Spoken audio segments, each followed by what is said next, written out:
Last Tuesday, the Liberals tabled their 8th budget in the House of Commons, one that includes more than $52 billion in new spending over 5 years, with measures meant to help younger Canadians, Millennials and Gen Z, with big spending on housing initiatives and some tax increases for Canada's most wealthy. Anita Anand is the president of the Treasury Board, and she joins me now live from Ottawa. Nice to see you again, Minister. Great to be here with you, Rosie. So the budget is, I don't think it's a secret to anyone, it's tailored to target Millennials and Gen Z Canadians. What are the measures there that will make the most difference for those young people to try and get them back supporting Liberals? Well, just starting from square one, this is an attempt to make sure that we are rebuilding supports for Millennials and Gen Z across a number of different areas. Foremost among those is, of course, affordable housing, but making sure that we are there with supports for students, for families with young children who need school food programs. So, Rosie, this is very much about supporting our country, different demographic groups in this country, and especially Millennials and Gen Z.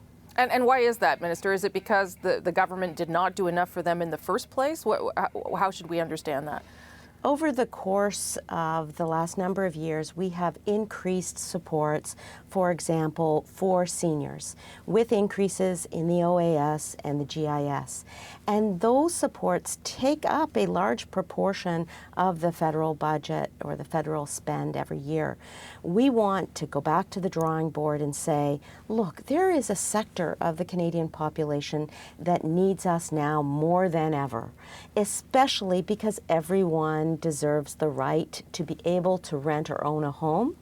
And so what we're coming forward with are extensive supports for renters and homeowners, including increasing the amortization period from 25 to 30 years, repurposing federal lands, making sure we have a mortgage charter and a renter's bill of rights.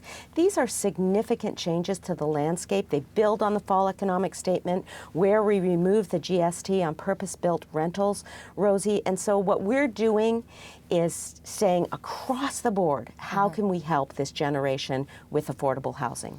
Just on housing, this is not a new problem. This is it has been a crisis problem for, you could argue, decades since the federal government got out of the business of housing. What would you say to Canadians, Minister, who say, well, this is a little bit too late. You're getting to this too late. You're only getting to this now because you know that there's an election maybe 18 months away.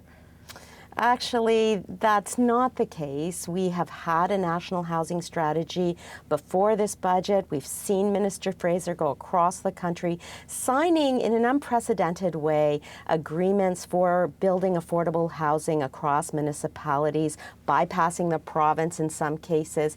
The efforts that we are making now are building on previous efforts. And indeed, there have been decades of underfunding in the housing market by successive governments. And what we're doing is we're grabbing the bull by the horns and we're saying, how can we make sure that every generation has a chance to succeed and that Millennials and Gen Z in particular can afford a place to call home?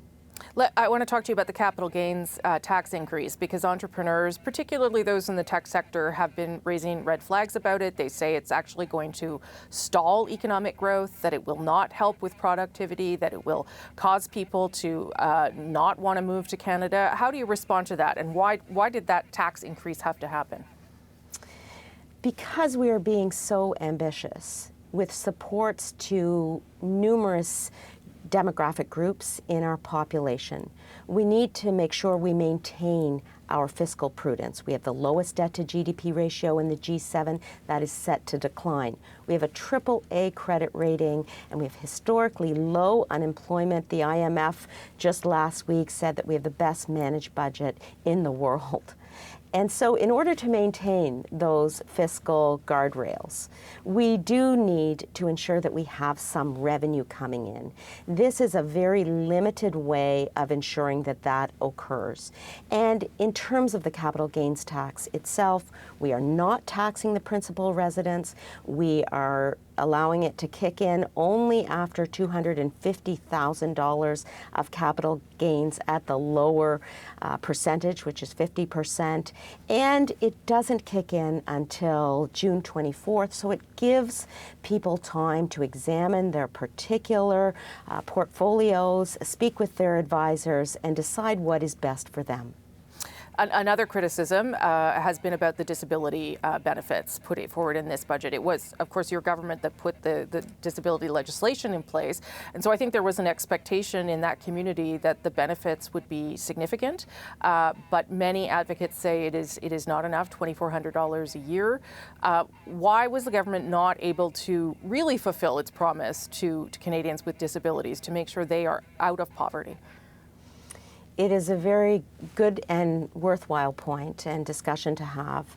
I will say that we are the first government to put a disability benefit like this in place. And this is just the beginning. We are being aspirational in the budget when we are talking about the disability benefit. It is the largest line item in the budget itself. We are going to continue to listen to advocacy groups to make sure that we can do more going forward. But remember, this is a benefit that is going to carry on in perpetuity. This is not time limited like other measures in our budget may be. And so you can see that we will continue to be there for the community. And I will say, in terms of poverty, generally speaking, our government has reduced poverty by 22%. We have a number of other measures in place to address poverty, the Canada Child Benefit being one of them, which has lifted over 500,000 children out of poverty, Rosie. And of course, we will always be there for vulnerable Canadians, and so we look forward to working with the community of persons with disabilities more and more in the future. You said that, you know, in order to put forward some of these programs, you had to find a source of revenue, and that's part of the capital gains example here. But you were also tasked with finding reductions in departments and spending. Why was that not a bigger source of revenue for the federal government, or is that an exercise you're going to continue so that spending doesn't continue to increase? I'm so glad you mentioned that, Rosie. Phase 1 of our spending review concluded with the tabling of the main estimates, where I exemplified that we are on track to reallocate $15.4 billion over 5 years and about $4 billion every year thereafter. Mm-hmm. This budget indicates the second phase of the spending review. And part of that review is ensuring that we reduce the size of the public service, and we approximate that that is going to occur by natural attrition in the amount of about 5,000 public servants. But again, this is going to be an examination and conversation with ministers and ministries to ensure that we are being nuanced about it. We do need to grow the public sector in certain areas. Cybersecurity, for example. Uh-huh. We need more experts in that area. Procurement. We need to ensure that procurements get out the door, and so we need more procurement specialists. So we are going to be very nuanced about this, Rosie, but again, we need to ensure that we are being prudent across the board in how we do so. Okay, Minister Anand, thank you for coming in live this morning. Appreciate it very much. Thank you so much. Take good care. Have a good Sunday.